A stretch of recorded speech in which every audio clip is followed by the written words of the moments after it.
Hello, we are Gary Alexander Cartagena Garza, Edgar Alfonso Lima Moya, and Jose Ernesto Calderon Leiva. We will be discussing some really important in our video presentation. We hope you to enjoy it. First, creating, adapting, and evaluating activities. We will give you some steps that you need to follow if you want to be in a successful class. Remember to put into practice them. It is really important for you. Let's continue with this. First, we have that we will develop 4 important points, like teachers' view on creating their own material and how to analyze and evaluate activities. 3. How to select activities for language learning, and 4. The benefits of adapting activities and creating your own. And also the importance of material. How far can we go by creating material? It will depend on some things like, for example, the rules at the school, your experience, and the access that you have to books or information. First, teachers' view on creating their own material. I have a question for you.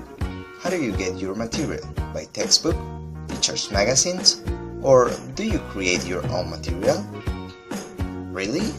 Because it sounds great if you create your material, but remember that teachers deal with some barriers that are all the time in the class. We will see some of them. For example, some of those barriers are lack of time, when you don't have enough time to create material; cost involved in making photocopies, when you don't have enough time and money to get photocopies; and lack of handbooks, to get ideas when you don't have access to books or information. But now that we have already discussed teacher's view, we will see something kind of different. This is how to analyze and evaluate activities. Remember some steps that will help you. Don't forget, first we have the goal. The goal, it is your purpose for the activity. Number 2, we have the input, the material that you give your students. And 3, we have the procedure, the process that they follow with the input.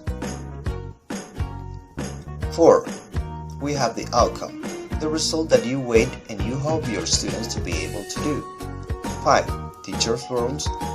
It is the role that they perform during the activity or evaluation. And number 6, it is the organization, how the teacher organizes the students in pairs, trios, or groups.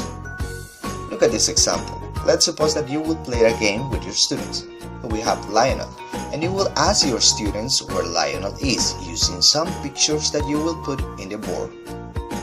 Here we go. With this game, students will practice yes/no question structure and some vocabulary. You will have the living room, the kitchen, the bathroom, and the bedroom, and they will have to guess where Lionel is using some pictures in the board. This is really important because they can get fun, and also at the same time they learn yes/no question structure and practice vocabulary related to things that they know, and also the places that they have at home. Also, remember that this is a very good opportunity for them to interact with other classmates. And at the end, you know that Lionel was all the time in the living room. That's something that you will tell them. But you will have already practiced vocabulary and yes/no question. Now we will see all the parts that were inside the game that we were practicing. For example, first the goal. What we wanted them to use yes/no question structure and vocabulary. 2. The input, the images that we put in the board. And 3. The procedure, all the process that they follow to guess where Lionel was. The outcome, it is the result that they were able to use the vocabulary. The roles that they performed during the activity. And number 6, the organization that the teacher did in pairs or in groups. Number 3, how to select activities for language learning. Here, we will give you some steps that you should follow if you want to have a very good selection of the activities for the class. Here we go. Remember Before the class, you may have questions like, will it be difficult for the children to carry out? How long does it take? Will they use English or Spanish? Can I use this with children? Is the material expensive? And also, is the language suitable for the level? Will my learners like it? Which skills does it practice? Does it make a lot of noise? Remember to ask those questions before the class. It is important, not after. And remember, you need to clarify objectives for your activities. If you follow the following steps, you will have a very good successful class. First, a meaningful purpose. Make them remember things by games or activities that they get easily. Number 2, challenge learners. Try to make them think you shouldn't give them everything to do. And also, we have number 3, make them enjoy the activity. This is not a serious moment. Those activities have to be for them to get fun. 4, provide the activity according to what they need.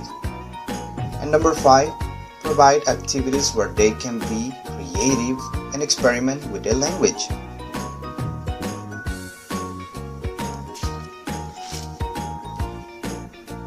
Now here you have a table of content, where you can verify if your activity has all the steps that you need to have a successful class.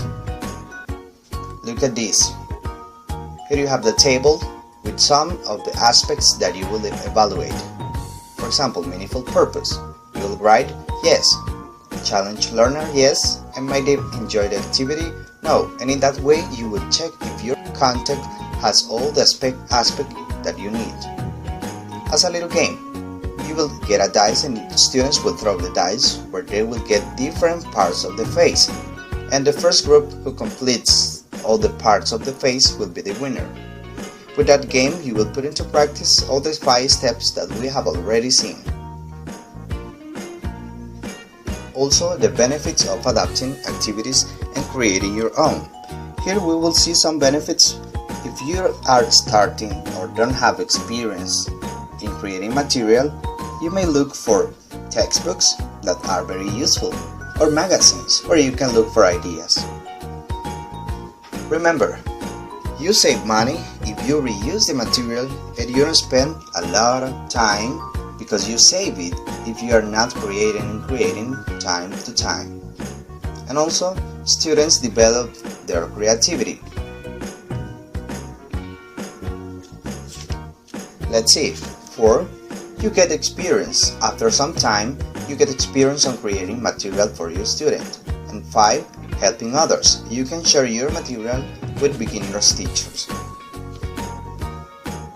You can play a game where you will develop creativity in your students. You just have to give them a page where they will draw a monster, and the monster will be according to what they want. You don't have to tell them exactly what to do. And at the end, maybe this is how the monster will look like. Different kind of monsters. And students will have already practiced all the steps that we've seen. And also, it is important for you because they will have learned many different things. This is all for chapter 7. Thanks a lot. I hope you too have enjoyed the activity. Chapter 8. Planning for children's language learning. Why did I do it like this? Planning is something that we do all the time in teaching, although we may not always be aware of it. We have to think about 4 important steps. First, before term begins, what topics should we include? Second, before class, what should I teach tomorrow? What activities should I do with them? Third, during class, you can imagine a problem and how to solve it. Fourth, reflecting after class. How was the class? Was it good for the students? Did they enjoy it? Now, I'll show you 4 important points. Number 1. Teachers' views of planning. We have forgotten the importance of planning lessons because when we have been doing something for many years, it becomes rather automatic. But planning helps the teachers to be more confident, to be more organized, to know if he has achieved his teaching objectives. The principal reasons for planning are: A. Practical. It's the most frequent reason that may be particularly important for less experienced teachers, for those who are changing teaching level. B. Personal development. The second most frequent reason. Having a plan enables teachers to monitor, assess, and improve their teaching. C. Public proof. The third reason is concerned with public accountability. We can demonstrate to school authorities, inspectors, other teachers, and parents our ability to do the job. D. Confidence. The fourth reason concerns the effective side of teaching. It suggests that planning can give us more confidence about our teaching and make us feel more secure about what we are doing. So, let's start planning our classes in order to be better teachers. Number 2. Decisions involved in planning lesson. When you sit down to start planning your lesson, what kind of things are you concerned with? Do you think about your pupils and what they have achieved so far and where they need to move next? Example, we have a lesson from a book. If you have the topic or house and you have to teach it, what decisions would you need to make before you could teach it? What information would you have to make those decisions? What changes would you make to the lesson plan in the book? The changes you make will depend on your teaching situation, your learner's level, needs and interests, your own understanding on how learners learn best, and the time and resources available. Not the teachers will do it in exactly the same way. Here are some suggestions. Motivating pupils. You could get pupils to bring in photos of their houses. Use the pictures to link the topic to their own experience. For example, what's your house like? Is your house like this? This would bring in a lot of the vocabulary needed quite naturally. Contextualizing new language. You could leave practice of the new structure until they have been exposed to it in context. The reason for this change is that it will be more meaningful if they were exposed to the new structures, which together with the pictures would give more support for understanding. Establishing a purpose for activities. You could give pupils a purpose for listening. Example, what things do you have in your bathroom? Having a meaningful purpose involves them more because they can relate to the intention behind it. Cultural sensitivity. If you teach children who come from poorer homes, you might want to prepare your own illustrations. The reason for this change would be to ensure that there is an implied negative comparison with children's own homes. There are many decisions you need to make in planning a lesson and knowing what way to make them. But if you are actively aware of the kinds of decisions which need to be made, then you are less likely to take them for granted. You are more likely to keep questioning your own decisions in a continual process of self-monitoring. The content and organization of a lesson plan. You need to think what to include or how to organize my lesson plan. Remember this. There is no standard way to create your own lesson plan. It is according to the students and also the classroom you have. Let's see how to start organizing the lesson plan. First, clarify the topic in your mind. Second, try to look for new ideas.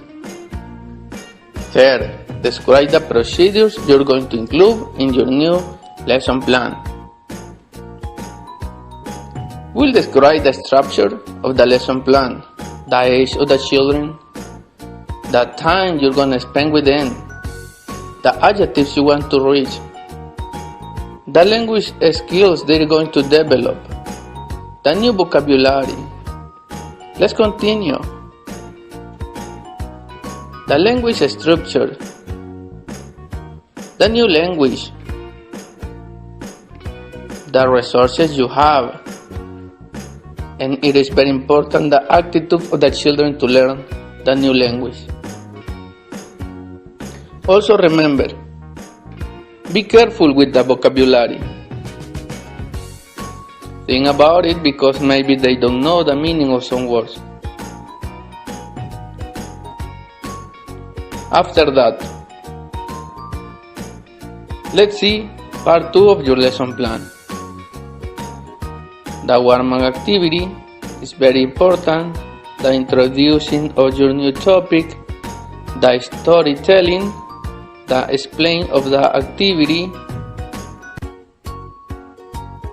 the pictures and actions you need to show them.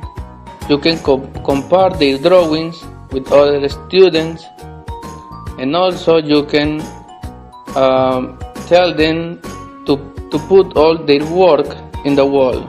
This is very important. Let's see a closer look at some of these steps in the planning of a lesson.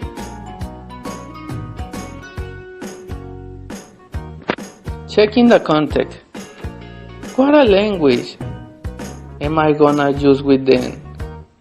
What attitudes will they develop?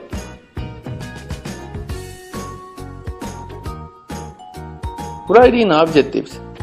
Write them according to what you hope from the activity.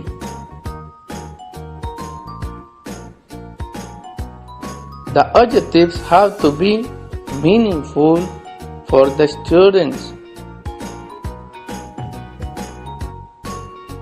Now let's talk about feedback. Why do you think feedback is very important? How the teacher can use feedback in your classroom? Let's see about it. Feedback helps you. Feedback can check your own work. It's a kind of self-assessment, where they are right or wrong. You can check what are you doing. Producer of the details. Try to work with someone else. Do not work alone.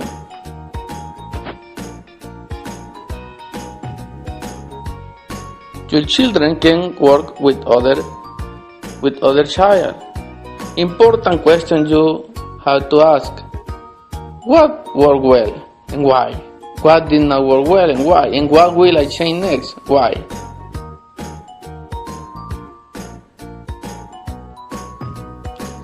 If you did something wrong, just try to improve it every time you create your lesson plan.